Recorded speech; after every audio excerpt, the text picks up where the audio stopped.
بسم اللہ الرحمن الرحیم۔ ماہ مبارک رمضان کے 21ویں دن کی دعا۔ اے اللہ، اس مہینے میں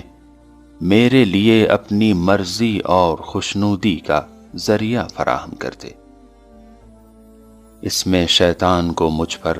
کسی طرح کا اختیار نہ دے، اور جنت کو میری منزل اور جائے سکونت قرار دے۔ اے طلبکاروں کی حاجتیں پوری کرنے والے۔ بسم اللہ الرحمن الرحیم۔ اللہم صلی علی محمد و آل محمد۔ آج ماہ مبارک رمضان کے اس 21ویں دن میں ہم نے اپنے پروردگار سے دعا کی کہ پروردگار ہمیں ان چیزوں کی طرف ہدایت کر کے جہاں پر تیری رضا ہے، اور اسی کے ساتھ ہم نے اس دعا کے دوسرے بڑے حصے میں اپنے پروردگار سے مطالبہ کیا کہ شیطان ہم سے دور ہو سکے تاکہ ہم تیری راہ کی طرف گامزن ہو سکیں۔ رضا پروردگار انسان کی زندگی میں بہت اہم ہے، اور جتنی اہم رضا پروردگار ہے اس سے زیادہ اہم انسان کا وہ حصول رضا کی طرف گامزن ہونا ہے، آگے بڑھنا ہے۔ ہم کبھی آگے نہیں بڑھ سکتے تھے رضا پروردگار کی طرف کہ ہم رضا پروردگار کو حاصل کرنے کی کوشش کریں اور سمجھیں کہ رضا پروردگار کہاں پر ہے، مگر یہ کہ ہمارے ساتھ ہمارے ائمہ طاہرین علیہ السلام نے ہماری رہنمائی کرتے ہوئے بتایا کہ ہر اس منزل پر ہمیں نشاندہی کی ہے کہ جہاں رضا پروردگار ہے، اور خاص طور پر جو رضا الہی کی مصداق شخصیت تھی، آج ہم نے اس کو وداع کیا، اور آج ہم اپنے امام سے جدا ہوئے، اور ہمارا وہ عظیم ترین امام کہ جس کے لیے جورج جرداق نے کہا کہ کاش علی اس وقت میں نہ ہوتے کہ جس وقت میں علی نے زندگی گزاری، اس لیے کہ زمانے نے علی کو نہیں پہچانا، اور کاش ہر زمانے کو پروردگار ایک علی دے دیتا کہ ہر زمانے میں قافلہ بشری کے سامنے علی جیسی شخصیت اپنی زبان کھولتی اور انسانیت کے مشکلات کی گروہوں کو کھولتی، اور علی جیسا قلم ہوتا جو چلتا اور جو ان تمام مسائل کو لوگوں کے سامنے پیش کرتا کہ جہاں پر انسانیت کے لیے ایک راہ نجات ہے۔ اور یہاں سے ایک سوچنے کا مقام بھی ہے کہ شبلی شمیل جیسی شخصیت کہتی ہے کہ علی نسخۃ منفردہ، علی کی شخصیت ایک منفرد نسخہ تھی، اور ہم جب رضا پروردگار کی طرف اپنے آپ کو لے کے آ رہے ہیں اور دعا کر رہے ہیں پروردگار ہم تیری رضا تک پہنچ پائیں، نہیں پہنچ سکتے اس وقت تک جب تک کہ ہم اس مصداق کامل رضا الہی کے نقش قدم پر نہ چلیں کہ جس نے ہمیں بتایا ہے کہ رضا پروردگار کیا ہے، اور جس نے اپنی رضا کا خریدار بنا لیا اپنے پروردگار کو، اور مالک نے رضا علی کو خریدا۔ یہ امام علی علیہ السلام کی شخصیت سے ملنے والے دروس اور ان کی زندگی سے حاصل ہونے والے سبق ہمیں بتائیں گے۔ راہ علی ہمیں بتائے گی کہ علی کا راستہ کیا ہے، کہ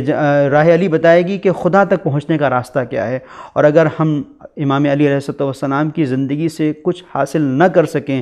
اور جو ہماری زندگی میں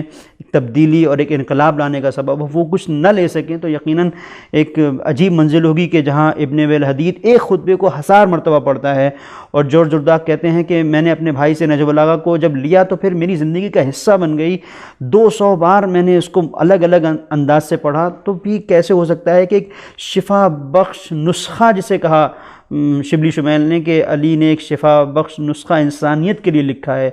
یہ کیسے عجیب بات ہے کہ وہ شفا بخش نسخہ ہمارے سامنے ہو،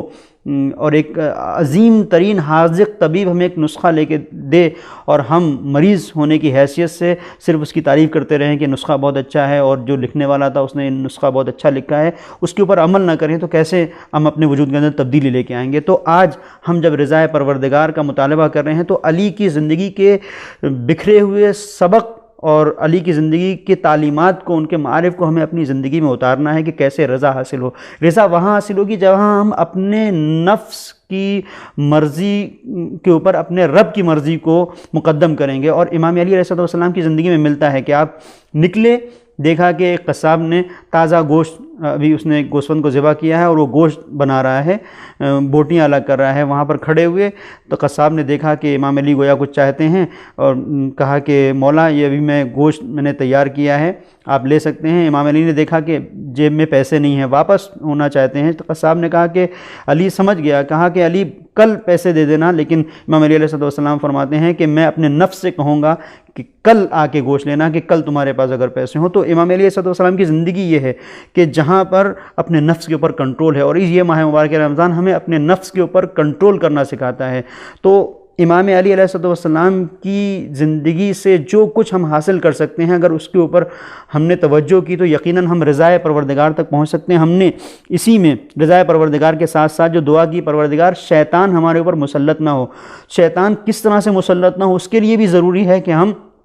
علی کو اپنا رہنما قرار دیں، کہ کس طرح سے ہر ایک منزل پر امام علی علیہ السلام نے، یہاں تک کہ اگر ضربت بھی لگائی ہے عمرو بن عبدود کے اوپر، تو یہ وہ منزل ہے کہ غصے میں اگر آ گئے امام علی تو اتر گئے، تاکہ یہ عمل صرف خدا کے لیے ہو۔ تو جو علی اپنے ایک ایک عمل کے بارے میں اتنا زیادہ توجہ کر رہا ہے اور دقت کے ساتھ دیکھ رہا ہے، تو وہ علی کا مطالبہ یہ ہے کہ تم اگر میرے چاہنے والے ہو تو کس طرح سے آج جب میرا فرق شگافتہ ہے اور میرے سر پر ضربت لگی ہوئی ہے، اور میں اس ضربت لگنے کے بعد بھی اپنے مجرم اور اپنے قاتل تک کے لیے کوئی ایسی چیز نہیں چاہتا جو اس کے حق میں ناانصافی کا سبب ہو۔ اور آپ فرماتے ہیں کہ ایک ہی ضربت اس کو لگانا، کہیں ایسا نہ ہو کہ لوگ آئیں اور علی کے قاتل ہونے کی حیثیت سے اسے ٹکڑے ٹکڑے کر دیں۔ فرماتے ہیں کہ اسے مثلا مت کرنا، الگ الگ ٹکڑے اس کے جسم کے نہ کرنا۔ یہ ساری وہ چیزیں امام علی علیہ السلام انسانیت کے لیے بتا رہے ہیں۔ تو مرضی خدا بھی وہیں پر ہے جہاں مرضی علی ہے، اس لیے کہ علی علیہ السلام عبدیت اور بندگی کا عالی ترین نمونہ ہیں۔ اور امام علی علیہ السلام نے جب اس چیز کی طرف اشارہ کیا ہے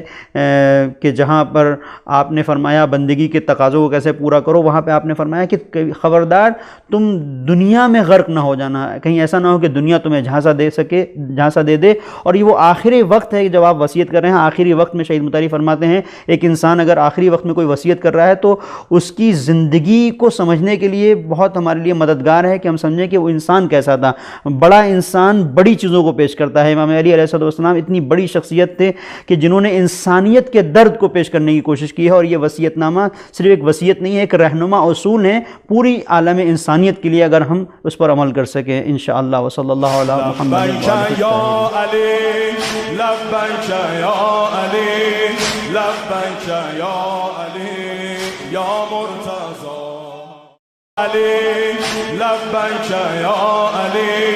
لبیک یا